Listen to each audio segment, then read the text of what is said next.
In Hawaii, they're doing their best to continue on with reopening plans, and they want to avoid taking a step back, because if you take a step back, more restrictions are in effect. You start shutting things down again. To tell us all about that, Eagle News Hawaii Bureau Chief Alfred Acenas. Good morning and welcome to the program, Alfred. Aloha, Thomas. And just like in the Philippines, we are hovering close to 27 degrees Celsius. Right now it's sunny, but over this long weekend, we've had our episodes of showers here in Oahu and in other parts of the state.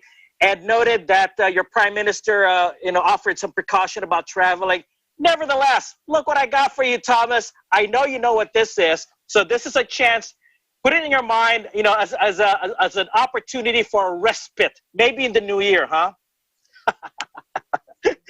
Anyhow, you mentioned a reopening. Now, I want to show a chart real quick from last week, courtesy of the City County of Honolulu. Every day, the City County provides a chart in which to track the number of cases on average. Now, but first, here's a shot of yesterday, just yesterday, of a food court in one of Hawaii's largest malls. Now, mind you, the precautions, the guidelines are being implemented despite the crowd that, it's expected because it's a long weekend. And there's another long weekend coming up, in a few days. So you got these folks, residents and tourists taking advantage of this season. Now, and what businesses are trying to do their best and urging the community at large here on Oahu is to stay at Tier 2 conditions. Now, Honolulu provides a daily chart of the daily average number of cases. Last week, we were hovering above 100. Which actually is part of Tier 1. And thankfully, as of the last couple of days, Honolulu and Oahu Island has gone below that number. So as long as we stay below the 7-day average of 100 cases and below between a 2.5 and 5% positivity rate, we can maintain our Tier 2 conditions.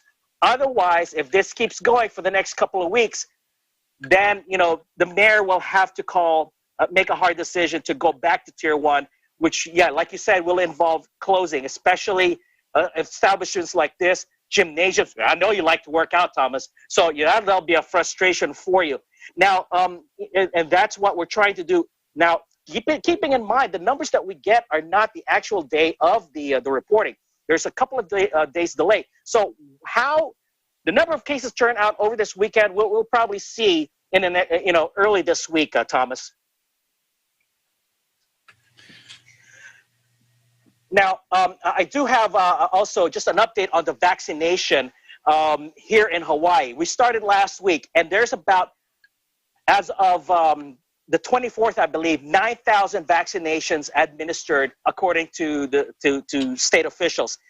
Of course, it's still ongoing, and the priority goes to our frontliners, essential workers. And next one would be those who are residents of long-term care, because those have been known or notorious for being, a source of clusters. So that's where we have the latest for you here in Hawaii, Tom. Before you go, I want to ask you about Kilauea. What's happening? And right now, as of this morning, the crater in that volcano still continues to fill up with lava. It's submerged every now and then, but it keeps filling up, and it's producing a lot of toxic fumes like sulfur dioxide, blowing to the south and western part of the island. Thankfully, you have trade winds coming from the northeast to the southwest that's blowing it away from the state. So we're continuing to monitor the situation there, but we ask visitors, those living there, take precaution as to the dangers of the eruption. Plus, guess what? We still have COVID-19, and please, do your best to keep yourselves apart and not, contaminate each other. That's all I have, Thomas, reporting from Honolulu. Alfred Acenas, we live in interesting times. Oh, and if there was any way I could get there in January, I'd be on the first plane out of here January 1st. This is waiting for you. I'm looking forward to it.